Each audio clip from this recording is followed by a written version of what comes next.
Hi, friends, and welcome to the podcast today. Ed Boston here with you, and I've got a special guest, Dean Butler. You might recognize the face from a couple of years ago, a few years ago. Yeah. Hi, Dean. Welcome to the podcast. Hi, Ed. Thank you for having me. You have a great name, Ed Boston. Where are we actually talking from? I mean, I'm in Los Angeles. Where are you? Right. I'm like right in the middle of the two names that you just said, Los Angeles, Boston. I'm in Indiana. Oh, okay. Very good. Very good. Okay. Excellent. I think you have a great name, Ed. That's a good star name there. Oh, Ed well, Boston. Yeah. Yeah. well, thank you. I'm not Sure. sure anybody ever complimented the name of the ministry, or I guess my own personal name, huh? It's what you got. It So is. yeah, no, it's good. It's good. Well, go ahead and tell us. Let's go with the book first. You've got a book that's out, and tell me what it's all about. I have a copy of it right here in front of me. I'll try and get the reflection off of it. There you go. So in 2022, it became very clear to me that we were speeding towards the 50th anniversary of the premiere of Little House, and I started thinking about all the people who had written books in our company, and they were all the books from actors in the company were from women. So Melissa Gilbert wrote a book. She's written multiple books. Alison Arngrim wrote a book. Karen Grassley wrote a book. Melissa Sue Anderson wrote a book. Charlotte Stewart wrote a book. So many women in our company, including the two who were then at the time of the show really like toddlers. They'd both written books, and I thought, well, it was time to have. If there was ever a time for me to do this, Ed, it was going to be around the 50th anniversary of Little House, and I created a proposal and submitted it to my friend Mary McDonough, who is known to audiences as Aaron Walton. Carried the proposal into her editor at Kensington Book Publishers, and they called me the next day and made an offer. And I thought that was kismet. I didn't even send the proposal to HarperCollins, which is the publisher that has done or is best known as the seller of the Little House books. I didn't even go there. I mean, this just felt like kismet to me. And I started on the 10th of January, 2023, and delivered the first draft on July 31st of 2023. And the book came out on June 28th of 2024. And it's been quite an adventure. And I've just actually, Kensington has just bought a second book from me, which will be coming in the fall of 2026. And I'm excited about these projects. I never imagined that I would write a book, and it's not until you sit down and start thinking about things that are important to you that the words that you need to say become very clear. And I had a great time writing this, and I was up every morning at 5 a.m. for several hours, and it was literally like 7 days a week. And my first draft, just to give you, I'm sure your readers or your listeners may know this, but my first draft of the book was 220,000 words. The book published at 92,000 words. So, it tells you that there is quite a review process that goes on in all of this, but you just sort of share everything. And then I had an editor that was working alongside of me, and obviously Kensington was working with me, and we culled it down to 92,000 words. And it's a journey into, it explains a little bit contextually about why I've come to the conclusion that I was chosen to be a part of the Little House series. And it shares a little bit of, it shares good things. It shares the flaws in my upbringing. It shares, and we all have flaws in our upbringing and challenges that we face.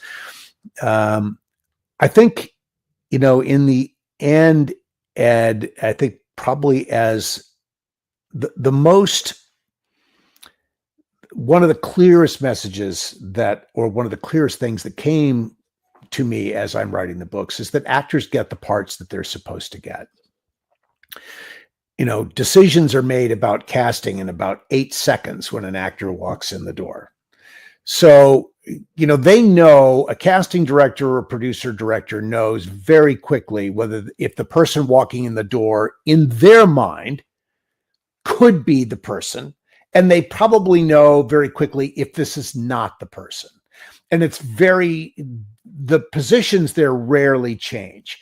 So, now you could come into the room and make a very good impression in 8 seconds and blow it up in the next 2 minutes if you weren't handling yourself properly, or authentically.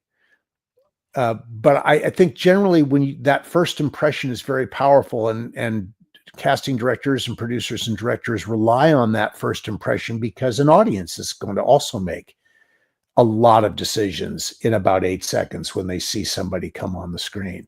So they trust their judgments about these things. And all I can say, Ed, is I'm very grateful that I walked in that door on that day in March of 1979 and met those people, because the experience of being involved in the Little House has been a life-changing one for me. I can't imagine what my life would have been without it. I mean, who knows? Some other wonderful thing might have happened, but to be associated with something that is as beloved as this is, and as trusted as it is, people come to Little House because it's a safe place. Yeah, they come to Walnut Grove. They tune in and they come to Walnut Grove because Walnut Grove is this little beautiful haven where they get to watch the challenges of living play out in this very bucolically beautiful setting. And they get to see examples of how to behave and how not to behave. And those examples are very, very clear. Michael Landon wrote stories that were really little morality plays. And he laid out, in his estimation, and based on a lot of principles that are well understood, behavior choices that are positive, affirmational choices in our lives. And he also laid out very carefully and redemptively, for the most part, the kind of behavior that we don't really want to see in our lives, or that's not helpful. And he did that in the characters of the Olsons, particularly Mrs. Olson and Nellie Olson. And through those two characters, he offered for most of the series, and there certainly were other morally questionable characters that would show up from time to time on the series, but the core cast, it was Mrs. Olson and Nellie that were the examples of how not to behave. And yet when he did that, he didn't let them ever become so negative that they couldn't be redeemed. Right. They had to be okay to be there next week to do the next outrageous thing that they were going to do. And it was a very fine line he walked. Interestingly, and I always have found this interesting, in the first episode of Little House called Harvest of Friends, Michael had a character named Liam O'Neill, who ran the Feed and Seed. And Liam O'Neill made a deal with Charles Ingalls, and Charles is trying to get started in Walnut Grove and, figure things out and build a house and plant a crop and do all the things that a farmer needs to do. And he gave, as the villain in the story, this character, Liam O'Neill, who by the end of that episode was so unredeemable that you could not have that character back ever again, because the audience would have had no feeling or sense that this character would ever do anything good. And I think you have to have that belief that someone will make good choices, even if not initially, but eventually make good choices. This character was there in the first episode of the series. We never saw him again, ever, on the series. And I think it's largely because, and it was very effective in this particular story, but not good for the long-term trajectory of a particular character in a series. Catherine McGregor talked a lot about this, about finding the humor in Harriet Olsen. She realized very quickly that she couldn't be viscerally disliked by the audience. So she started to mine the quirkiness, the foolishness, the over-the-top humor that really defined that character and made her lovable, and at the same time lovable, and you could love disliking her because there was something fun about her. And she always got what was coming to her in the end, and she always found a way to apologize for whatever outrageous thing she had done. She was able to redeem herself.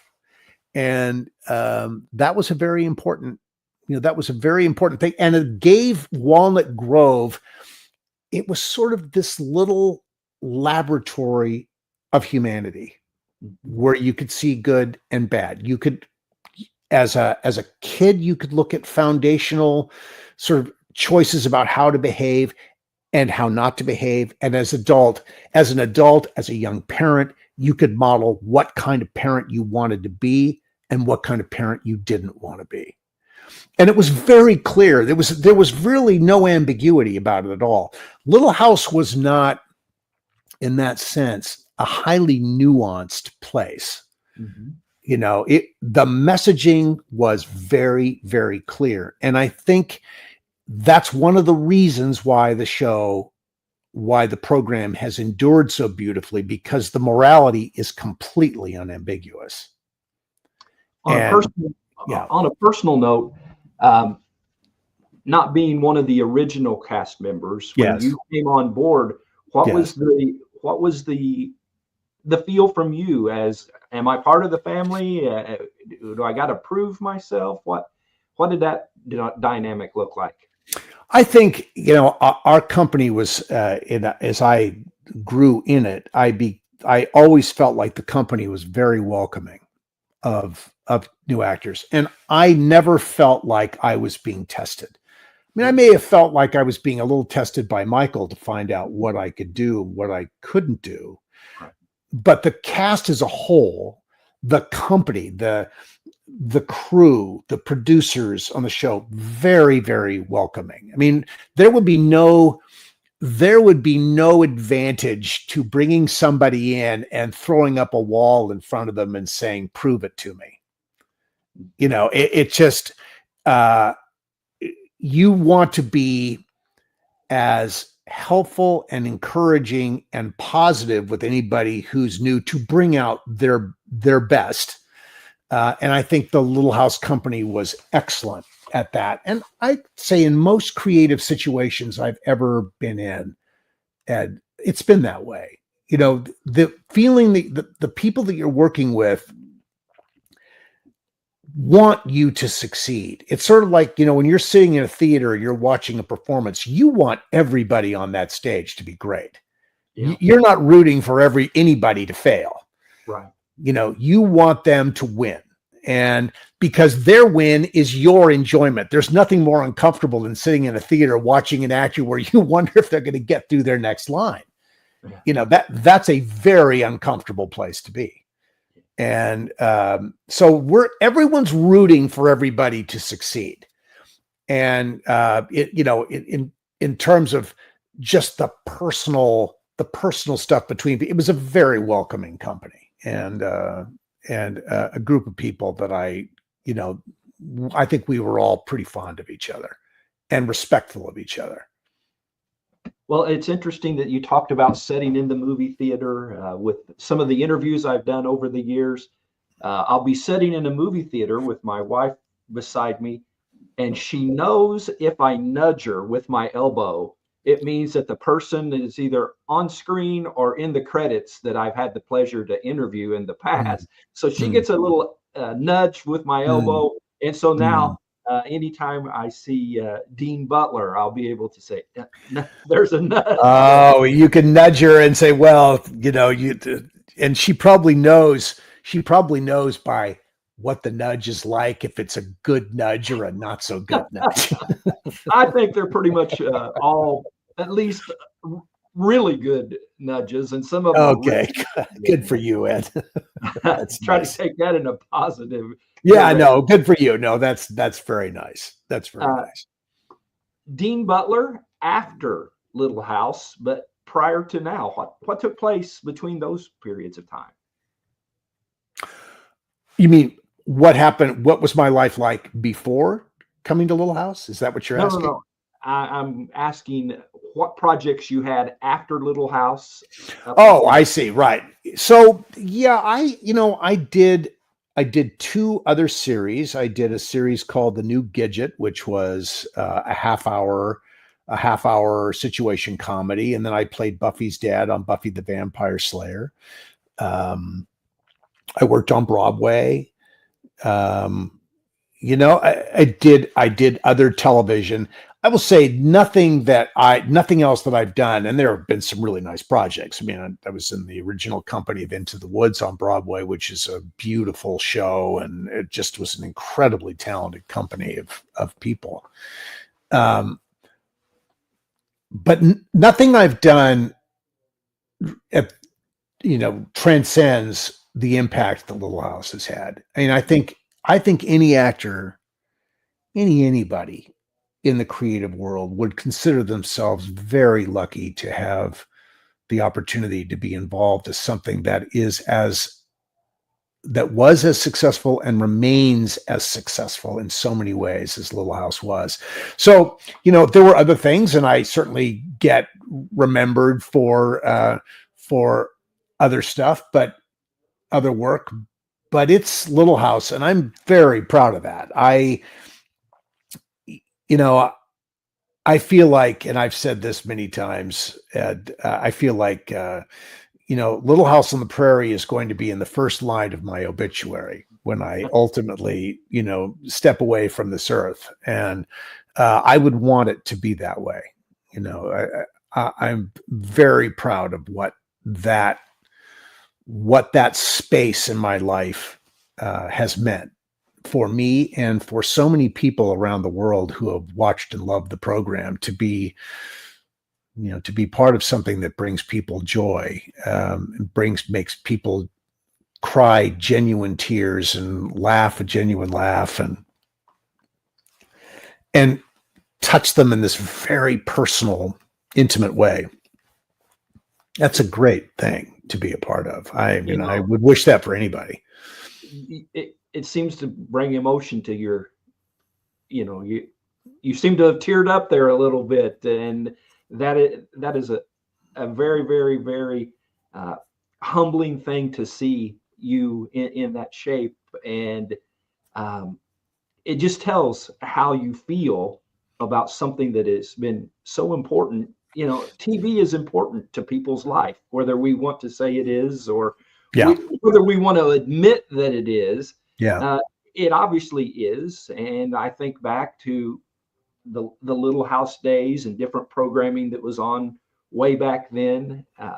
Sure. I don't know that people today would get as choked up about something uh, that is part of what's going on today, just because of the difference in times. And go ahead. No, I think Ed, I think I'm sorry, I didn't want to stop you at all. I think you are right. Um, we live in a very, it's well, television is just written differently now. I think there is so much emphasis on painting a complete picture of people so that we see their flaws and their good qualities and their failings. And I think that's because as a culture we've been so disappointed by our heroes, in or the people who should be our heroes. And we dig down into the failings of people, and so because we sort of want to take anybody who could occupy higher ground, and we want to knock them off of it culturally. I'm not sure that, I'm not suggesting that everybody wants to do that, but I think culturally that's where we are. And I think our television reflects that. And I don't think it's necessarily a good thing that we do that, because I think we need heroes. As people, we need people that we can look up to, that we can believe in, that we can trust. And look, it's not to suggest that there is no perfect person. There just isn't that. We know that. Mm-hmm. But I think it's helpful to have people who can archetypally be examples that we can look at and believe in. Because I think we all need that. We are not operating in we're not operating in this vacuum where we are, none of us has all the answers. Right. It's nice when you can see characters that offer the possibility of goodness and decency and kindness, and I think Little House does that. Little House is among those special programs, which is one of the reasons why it has been loved for 50 years and counting. Last year, and you may be aware of this, Ed, I don't know if you shared this with your audience, but last year, Little House streamed 13.25 billion minutes in 2024. That is the equivalent of 25,000 years of streaming in 1 year. That tells you, it does. It made my head hurt too when I saw it. I was like, wow, how is that possible? Of course, streamers can know exactly. They know exactly who's watching, and they know how many minutes they're watching, what episode they're watching. I mean, there's no guess about this. Those metrics are out there. It's crystal clear. And this was an incredibly gratifying thing. Now, look, there are a lot of shows that stream more minutes than that. I mean, The Big Bang Theory streamed 55 billion minutes in 2024. I mean, imagine that. That's what, 100, more than 100,000 years of streaming, in a single year. And that audience, but Little House was the number one legacy, and it was described by the AC Nielsen company as the number one legacy television series in America last year. I mean, it's a very gratifying thing. And I think the reason is because it is this safe place. It is a place where morality is where it's really clear. Yeah. and people need and want that. Well, we've mentioned 50 years, and there's something coming up with Netflix. Tell us about what that project is about. I know that it's not your project per se, Right. but I know you're interested in that project process. Well, I'm interested in it because I'm interested in, look, I'm interested in Little House succeeding in the, in the public space. I think this will be by no other, for no other reason than just the very different people who are involved. This version of Little House will be different than what we did, but what it will do, I believe, and no one has invited me into a story meeting, so I don't know, but knowing the rights holder as I do after all these years, I think what we're going to see is a series that goes back to the source material, the Laura Ingalls Wilder Little House books, and is much more connected to the words that were on the page of the books than what Michael did. Michael used Little House at the environment that Laura Ingalls Wilder created as this place where he could tell a wide-ranging group of stories. I think that this new series, and I'm sure it will go outside of the bounds of the books at times, but I don't know that. But I do think there is going to be a greater commitment to what Laura Ingalls Wilder actually wrote. I think that was a big bone of contention back in the day between Ed Friendly, who had commissioned the pilot and acquired the film and television merchandising rights to those books. I think it troubled him that the series deviated so far away from that source material. And I think his son and his granddaughter, who now run the company, his son, Edwin S. Friendly III, is an executive producer of this new series at Netflix, and I think that we're going to see the books much more stringently adhered to in this round. And beyond that, and that's pure conjecture on my part, just based on my knowledge of the players. I think that's a big deal for them. And look, I hope it's successful. It will be different from the Little House series. And I think the original Little House series, the OG Little House series, but I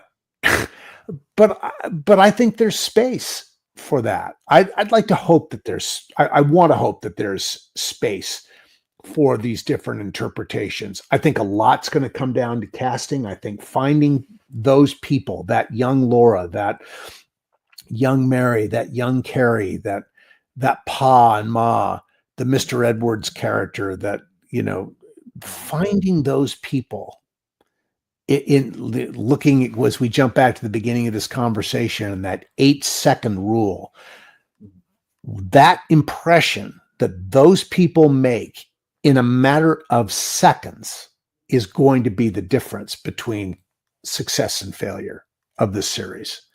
And it's just the nature of how it works. And it's our humanity, our humanness. We make assessments about people very quickly. And I think those assessments will be made about these actors who are playing these characters very fast. And if the impression is a good one, they've got a chance to do something, and I hope the impression's a good one. Well, tell us once again, show us your book, and tell us where we can find it and all of those good things. Well, oh yes, good. Reverse on that. So Prairie Man is available, basically anywhere where you can buy books, and it's certainly available on Amazon, and it's available as an audiobook. It's available as an ebook. And it's searchable by the title, Prairie Man, My Little House Life and Beyond. It's searchable by my name, Dean Butler. I hope people will give it a look. If you're a devoted Little House fan, I think there's something in this book for you. And then if you have an interest in that sort of 70s, 80s television, if you have an interest if you have an interest in the Broadway theater, there may be something there, because I talk a little bit about, there's a chapter devoted to the Into the Woods experience and what that was like to step into that world. And then if you look at sort of, I don't know, the humanity of all this, actors and why actors get parts, and there's something there. I think that when you see someone on the screen, for the most part, you are seeing that person. It's, people are not concocting a personality out of thin air. You're getting them. Yeah. Or you're getting some version of their authentic self. And that's just essential in a series television environment, because the material's coming at you so quickly that you have to be in the strong suit of what you do. And the strongest suit that we all have is being ourselves. And that takes a while to learn that lesson. I think as a young actor, you think you can be anything, but really and some people certainly have a wider range than others. But I think for the most part, when we are working within our strongest zone of authenticity, we are going to be most effective in that environment. I mentioned when we were getting started that I'd like to close with a word of prayer with you. Is that going to? Of course, Ed. Of course. Thank you. Father in heaven, I thank you for my new friend. I thank you for his passion that he has on a topic that is about morals and about good. And he talked about and bad, and how we can differentiate. And Father, that's life. And I'm just thankful that we've had these few minutes to get to know each other. I'm thankful that he's made available a way that we can read the book that has, I can't imagine somebody that grew up in my generation not enjoying what he has to say. Mm-hmm. Thank you, Father, for the time that Dean has made available for us. And I just pray a blessing upon his life, his family, all that he feels the important part. And just thank you for this day. In Jesus' name, amen. Thank you so much. Thank you, Ed. I didn't mention anywhere on here, but my favorite line is do the right thing. And it's kind of grown its own thing in my podcast, preaching different. But I'm going to say something, and you'll know what I'm saying here. I think you and I connecting today was doing the right thing. Yeah, I think if people of goodwill come together, I think that's always a good thing. That's always the right thing. And I completely agree with that. And I appreciate you giving me the opportunity to share with your audience. And thank you for having me. I appreciate the opportunity to talk to you. Well, God bless you. And as I say, go out and do the right thing. I'll do it. All right. God bless.